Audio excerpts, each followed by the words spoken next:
सुरळीच्या वड्या किंवा खांडवी हे बनते बेसन पिठापासून आणि बेसन पिठामध्ये प्रोटीन्स असतात, त्यामुळे सकाळी आपण नाश्त्याला पोहे उपमा तेच खाऊन कंटाळतो। त्यामुळे ही रेसिपी नक्की ट्राय करून बघा, खूप छान लागते। फक्त याचं प्रमाण एकदम प्रमाणामध्ये घ्या तरच हे परफेक्ट होते, नाहीतर ही रेसिपी परफेक्ट होत नाही। थोडी डिफिकल्ट आहे म्हणजे ही रेसिपी करायला, त्यामुळे पण तुम्ही नक्की माझ्या पद्धतीने ट्राय करा। खूप चला तर मग आता आपण रेसिपीला स्टार्ट करू। आपल्या रेसिपीसाठी सगळ्यात मेन इन्ग्रेडियंट जे लागणार आहे ते म्हणजे बेसन पीठ। तर तुम्ही जेवढं बेसन पीठ घेणार एक्झॅक्ट तेवढंच तुम्हाला दही घ्यायचं आहे। जर 1 वाटी बेसन पीठ घेतलं तर 1 वाटी दही घ्यायचं आहे। इथे या रेसिपीमध्ये मेजरमेंट प्रमाण जे आहे ते खूप इम्पॉर्टंट आहे। जर प्रमाण चुकलं तर व्यवस्थित खांडवी होणार नाही, त्यामुळे जेवढं तुम्ही बेसन पीठ घेतलंय तेवढंच तुम्हाला दही घ्यायचं आहे आणि जेवढं दही घेतलंय त्याच्या दुप्पट पाणी घ्यायचं, म्हणजे सेम 2 वाट्या पाणी मी इथे घेतलेलं आहे। जर तुमच्याकडे दही नसेल तर तुम्ही ताक पण यूज करू शकताय, बटर मिल्क। तर तुम्हाला ताक हे 1 वाटी बेसन पीठला 3 वाटी ताक घ्यायचं, हे प्रपोर्शन लक्षात ठेवा।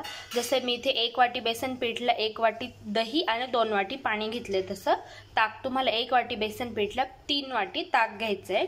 आणि ही मिरची आणि अद्रकची पेस्ट आहे, ही ऑप्शनल आहे, जर तुम्हाला टाकायची तर टाका, नाहीतर नाही टाकली तरी सुद्धा चालले।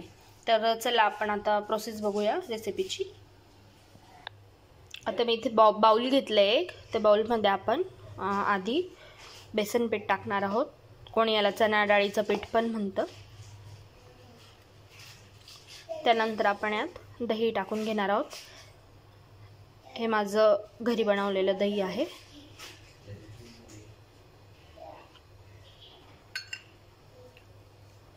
त्यानंतर यात आपण ही पेस्ट टाकून घेणार आहोत। आता आपल्याला आधी यातलं थोडंसं पाणी टाकून हे चांगलं विस्क करून घ्यायचं आहे। एकदम पाणी टाकायचं नाही आहे, थोडं थोडं पाणी टाकायचं आहे आपल्याला, म्हणजे गुठळ्या पडणार नाही। आणि हे व्यवस्थित आपल्याला विस्क करून घ्यायचं आहे अशा पद्धतीने। आता मी हे चांगलं विस्क करून घेतलेलं आहे। आता इथे आपण यामध्ये थोडंसं हिंग टाकणार आहोत आणि कलरसाठी थोडी हळद टाकणार आहोत। आता पुन्हा थोडं पाणी मिक्स करायचं आहे आणि विस्क करायचं आहे। असं करून तुम्हाला सगळं पाणी हळूहळू टाकून विस्क करायचं आहे आणि हे मिश्रण एकदम पातळ बनवायचं आहे। आता हे उरलेलं पण पाणी मी यात ॲड करून देते। एकदम पाणी ॲड करू नका, नाही तर त्याला गुठळ्या पडतील। थोडं थोडं करून ॲड करायचं आहे पाणी आपल्याला। आता याला चांगलं विस्क करून घेऊ। आता बघू शकता तुम्ही ते टेक्स्चर असं पातळ झालेलं आहे आपलं। आता आपण याला गाळून घेणार आहोत। आता मी गाळणीतून हे गाळून घेणार आहे। माझ्याकडे छोटी गाळणी आहे, आपली चहाच्या गाळणीतून गाळून घेतलं तरी चालेल। अशा पद्धतीने हे पूर्ण मिक्सचर गाळून घ्यायचे।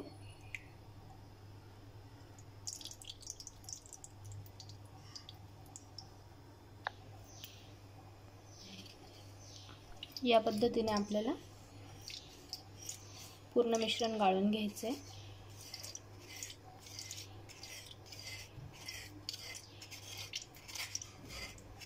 याच्याने काय होईल की जे इम्प्युरिटीज राहतात, म्हणजे जे जाडसरपणा असेल डाळीमध्ये, थोडी डाळ अख्खी राहून जाते, काही घरी बेसन पीठ बनवतात डाळ दळून, तर हे सगळं याच्यातून निघून जाईल आणि एकदम प्युअर आपल्याला प्युरी खाली मिळेल।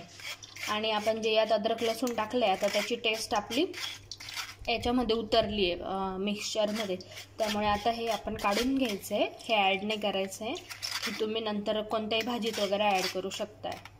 अशा पद्धतीने आता आपण सगळं मिक्सचर गाळून घेणार आहोत। सॉरी, मी इथे बीट टाकायचं विसरली होती, तर चवीनुसार मीठ टाकून घ्या। मी इथे 1/4 टीस्पून मीठ टाकते आणि मग चाळून घेऊ आपण। आणि आता हे आपल्याला डायरेक्ट गॅसवरती ठेवायचं आहे।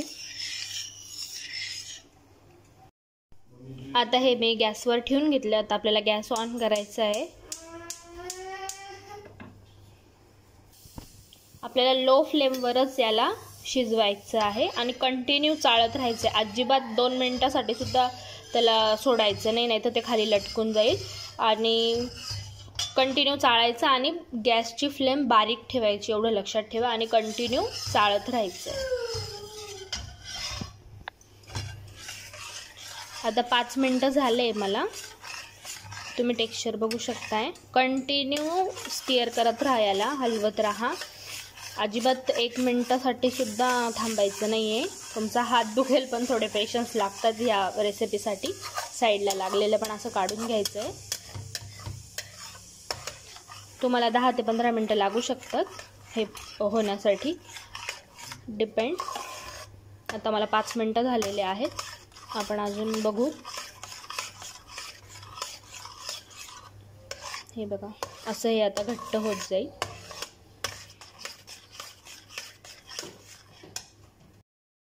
आता इथे हे आपलं बॅटर झालं आहे, बघू शकताय तुम्ही. आता मी इथे एका ताटावरती थोडं लावून बघितलं आहे. जर हे व्यवस्थित निघालं तर समजायचं आपलं कन्सिस्टन्सी बरोबर आहे बॅटरची, आणि गॅस बंद करून द्यायचा आहे. 2-3 मिनटं झालेले आहेत. गार झालं आहे आपलं हे. आता आपण बघू. हे बघा, परफेक्ट झालं आहे आपलं. आता आपण इथे गॅस बंद करून घेऊ आणि सुरळीच्या वड्या पाडून घेऊ. आता मी इथे ताट घेतलेलं आहे. तुम्ही केक टीन पण यूज करू शकता, किंवा ताट आतल्या बाजूने बाहेरच्या बाजूने कसं यूज करू शकता. मी ताट बाहेरच्या बाजूने यूज करते. हे बघा, असं टाकून घ्यायचं आहे आणि पूर्ण ताटावर हे पसरवून घ्यायचं आहे व्यवस्थित. खूप बारीकही नाही आणि खूप जाडही लेअर लावायची नाही आहे. मीडियम व्यवस्थित अशा वड्या पडतील अशी लेवल लावून घ्यायची आपल्याला.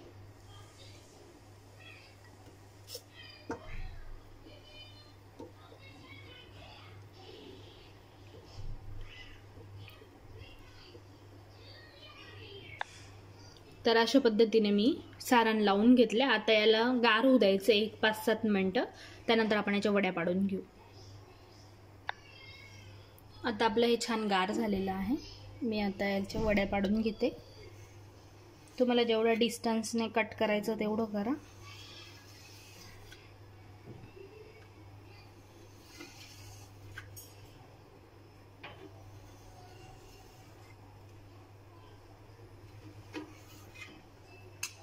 आता यावरती मी किसलेलं खोबरं टाकते.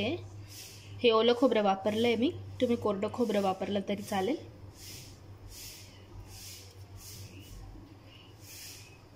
टेस्ट छान लागते. आणि थोडी कोथिंबीर टाकते.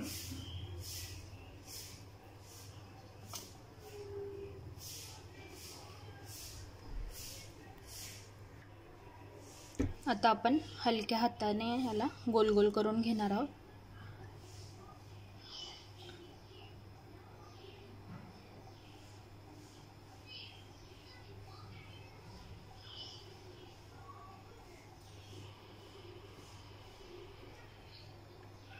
आता मी यामध्ये सारण टाकले म्हणून माझे गोल थोडे मोठे झाले. जर तुम्ही यामध्ये सारण नाही टाकलं तर छोटे गोल होतील. बघू शकताय तुम्ही. आता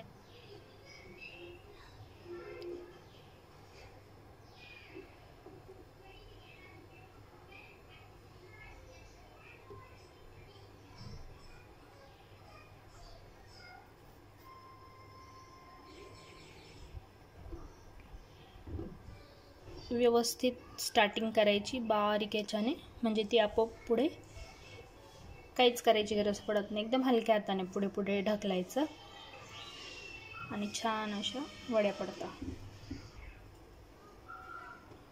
हे बघा, आता मी सगळ्या वड्या करून घेते अशा. आपल्या सुरळीच्या वड्या इथे रेडी आहेत. आता आपण यावरती फोडणी देऊन घेऊ. आता मी इथे तेल घेतलेलं आहे फोडणीसाठी. त्यामध्ये आपण राई टाकणार आहोत, ज्याला मोहरी पण म्हणतात. आता आपली राई इथे तडकायला लागली आहे. यात आपण थोडं जिरं ॲड करून घेऊ.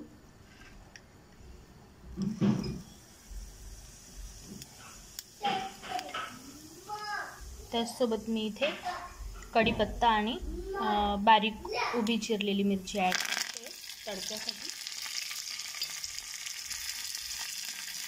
थोडंसं मीठ ॲड करून घेऊ.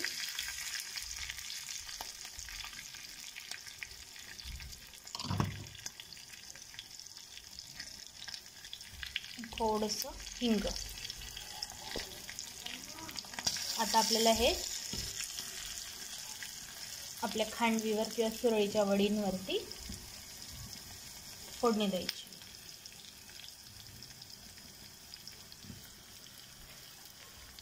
मस्त वास येतो. गॅस बंद करून घेतला आणि आता हे गरम असतानाच यामध्ये थोडीशी खोबरं टाकायचं आहे आणि थोडी कोथिंबीर पण टाकून घ्यायची आहे. मिक्स करायचं आहे आणि आता आपण हे आपल्या खांडवीवर टाकून घेणार आहोत.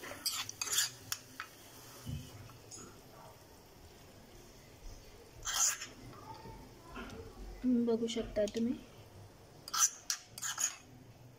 मस्त एकदम.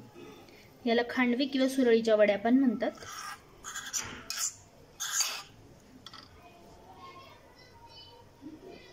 नक्की ट्राय करा घरी.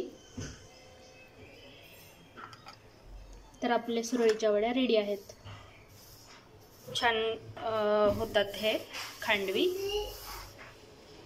आणि जर तुम्हाला माझा हा व्हिडिओ आवडला असेल तर प्लीज व्हिडिओला लाईक करा. तुम्ही माझ्या चॅनलवर नवीन असाल तर माझ्या चॅनलला सबस्क्राईब करा. आणि प्लीज तुमच्या फ्रेंड्स, रिलेटिव्ह, इंस्टाग्राम, फेसबुक सगळीकडे माझ्या व्हिडिओची लिंक शेअर करा.